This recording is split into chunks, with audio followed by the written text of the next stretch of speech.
Cybersecurity Analyst. No degree, no experience. Is it actually possible in 2026? Short answer, yes. The UK has a genuine structural talent shortage in this field, and companies are hiring on demonstrable skills, not pedigree. In this video, I'll walk you through the exact path, step by step. Here's the context you need.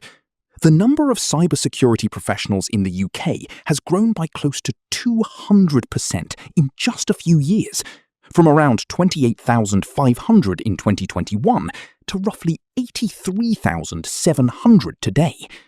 That kind of growth means expanding teams, and expanding teams need junior analysts and SOC analysts.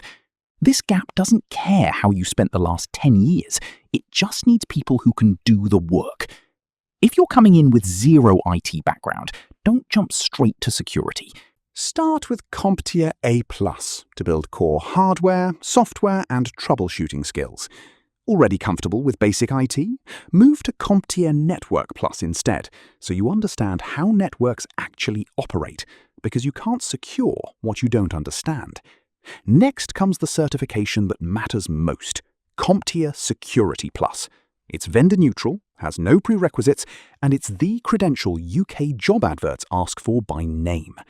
This is what signals to employers that you're actually ready for a security role, not just interested in one. Here's what most people miss.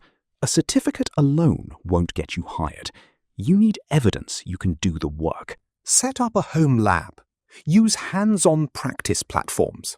Simulate real incidents. This is the difference between someone who studied cybersecurity and someone who can actually walk into a SOC and start contributing. Don't apply for Cybersecurity Analyst 5 years experience required and get discouraged. Aim at the genuine entry points. SOC Analyst Tier 1, Junior Security Analyst, IT support with a security focus, or GRC and Compliance Analyst roles. These are where real careers actually begin.